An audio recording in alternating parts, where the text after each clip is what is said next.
Audio Jungle.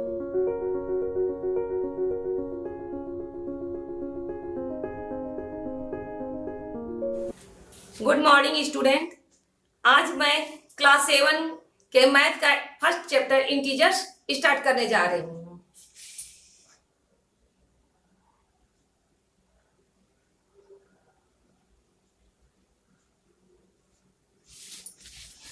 अब हम लोग समझेंगे कि इंटीजर्स क्या है।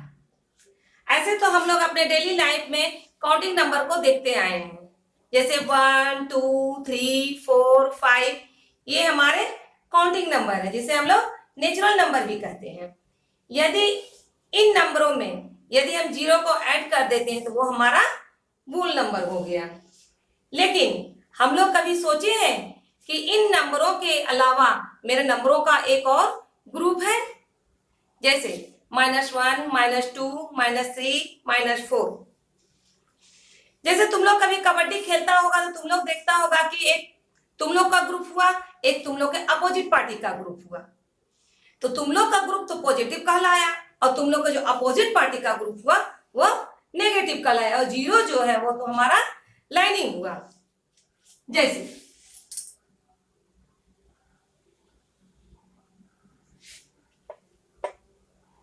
ये हुआ 0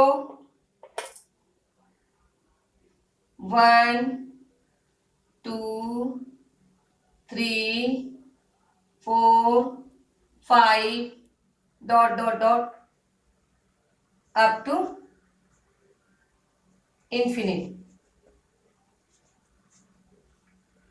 नेगेटिव में -1 -2 -3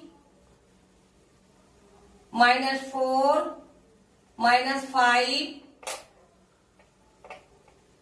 डॉट डॉट डॉट, ये हो गया मेरा अप टू इंफिनिट।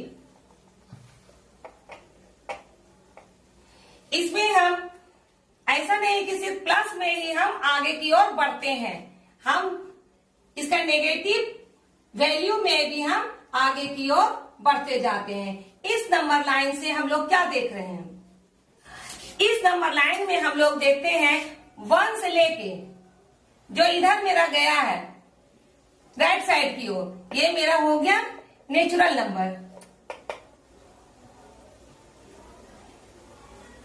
और यदि इस नंबर में हम 0 को इंक्लूड कर देते हैं, ये मेरा हो गया होल नंबर। और ये नेचुरल नंबर और होल नंबर के साथ जो मेरा नेगेटिव नंबर भी है, उसे अब पूरे ग्रुप को यदि हम मिला देते हैं तो यही मेरा हो गया इंटीजर्स।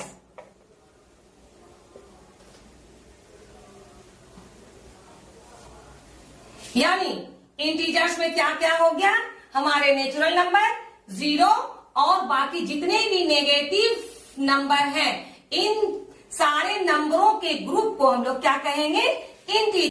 हम लोग देख लिए कि इंटीजर्स क्या होते हैं।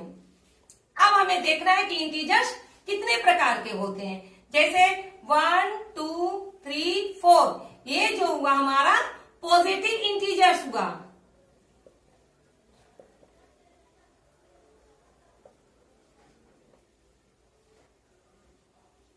और -1 -2 -3 -4, ये मेरा नेगेटिव इंटीजर्स हुआ।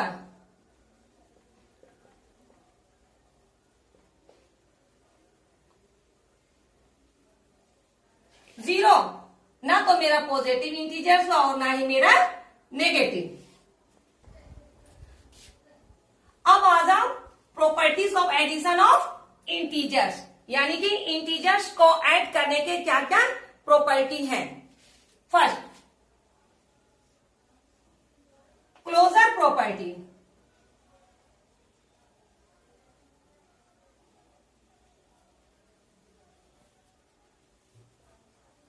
क्लोजर प्रॉपर्टी, इसमें हम लोग देखते हैं क्लोजर प्रॉपर्टी के एग्जांपल में, जैसे 5 + 4 = 9। इस एग्जांपल पे हम लोग देखते हैं कि 5 भी एक इंटीजर्स है, 4 भी एक इंटीजर्स है, ये दोनों का जो रिजल्ट 9 भी हुआ वो हमारा इंटीजर्स भी हुआ।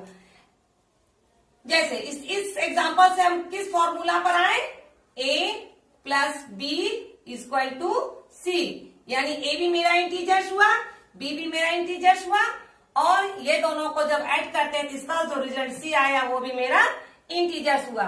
इस एग्जांपल से हम लोग किस फॉर्मूला पे इसका क्या हुआ, the sum of two integers are always an integers, commutative law of addition.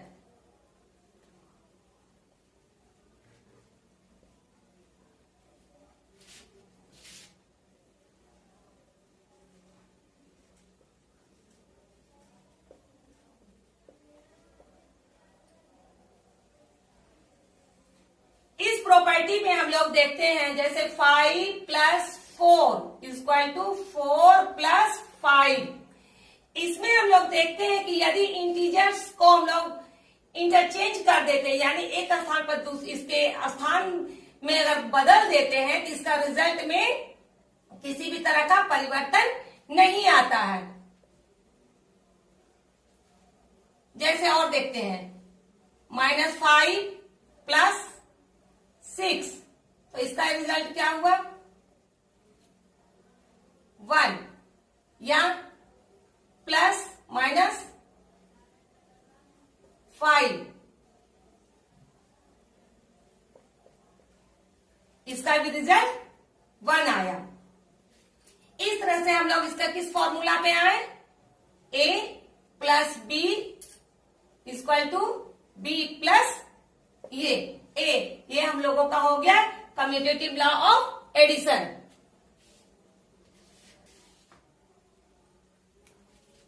Third, associative law of addition.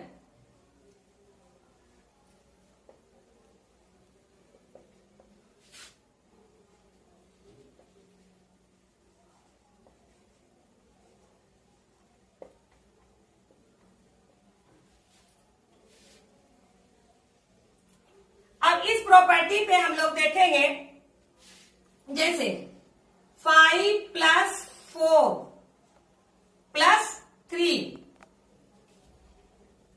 इसे हम लोग अब जोड़ते हैं,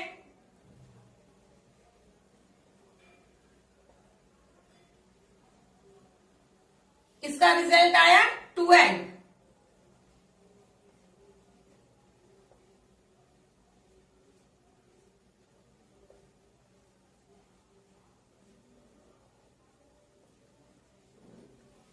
जैसे 5 प्लस 4 इसको फर्स्ट ब्रैकेट में लेते हैं और प्लस 3 को ब्रैकेट से बाहर। अब हम लोग पहले ब्रैकेट का काम करते हैं। 5 प्लस 4 का रिजल्ट आया 9, प्लस 3 को ऐड करते हैं तो रिजल्ट आया 12।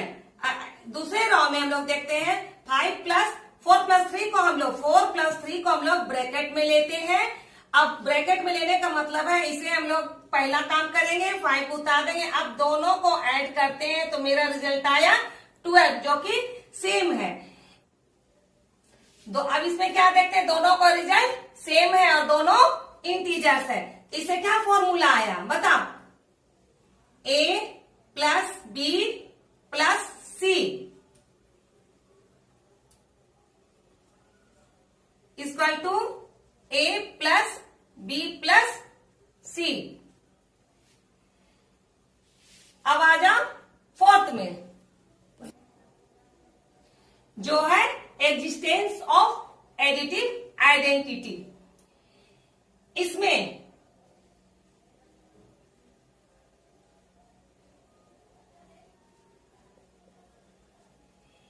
हम लोग किसी भी इंटीजर्स को यदि 0 के साथ ऐड करते हैं तो मेरा रिजल्ट हमेशा इंटीजर जो रहता है वही सेम रहता है। जैसे 5 प्लस 0 इक्वल टू 5, या 0 को यदि हम 5 से ऐड करते हैं तो मेरा हो गया result 5। 2 plus 0 equal to 0 plus 2 equal to 2। -3 plus 0 equal to 0 plus -3 equal to -3। इस तरह से हम लोग देखते हैं तो इसका फॉर्मूला क्या हो गया, a plus 0 equal to 0 plus a equal to a। यानी किसी भी इंटीजर्स में यदि हम 0 को ऐड करते हैं तो हमारे इंटीजर्स के वैल्यू में किसी भी तरह का चेंजिंग नहीं आता है। अब चाहे 0 आगे लगा या पीछे। अब आ जाओ प्रॉपर्टी नंबर 5,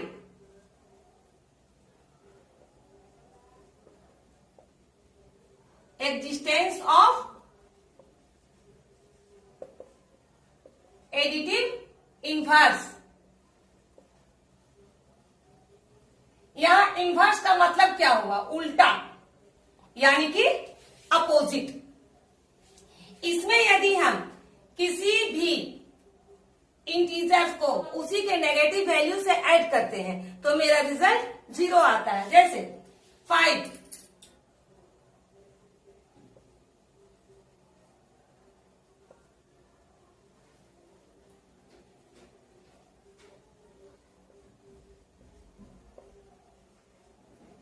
जैसे 5 को यदि हम -5 से ऐड करते तो मेरा रिजल्ट 0 आया। 6 को -6 के साथ ऐड करते तो मेरा रिजल्ट 0 आया। तो इससे क्या फॉर्मूला निकला,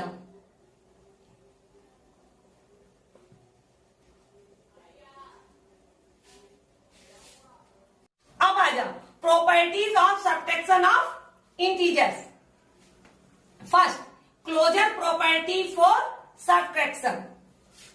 इससे पहले हम लोग क्या देखे थे, क्लोजर प्रॉपर्टी ऑफ एडिशन। उसमें हम लोग क्या देखे थे, क्लोजर प्रॉपर्टी ऑफ एडिशन में हम लोग क्या देखे थे, जिस तरह से क्लोजर प्रॉपर्टी ऑफ एडिशन में हम लोग दो इंटीजर्स को आपस में जब ऐड किए थे तो उसका जो रिजल्ट आया था वह भी क्या था, हमारा इंटीजर्स। बस इसी तरह से इसमें दो इंटीजर्स को केवल हम लोगों को सब्ट्रैक्ट करना है और जो उसका जो रिजल्ट आएगा वो भी मेरा इंटीजर्स ही होगा। जैसे 5 माइनस 3 इक्वल टू 2, ये भी मेरा इंटीजर हुआ, ये भी मेरा इंटीजर हुआ और जो रिजल्ट आया ये भी मेरा इंटीजर भी हुआ। अब आ जाओ -4 माइनस 3 इक्वल टू -7, ये भी मेरा इंटीजर हुआ, ये भी मेरा इंटीजर हुआ और इसका जो रिजल्ट आया ये भी मेरा इंटीजर हुआ। बस property of subtraction of integer में एक ही प्रॉपर्टी है। और अब नेक्स्ट वीडियो में हम इस एक्सरसाइज से रिलेटेड जो भी क्वेश्चंस हैं उसको डिटेल से बताएंगे।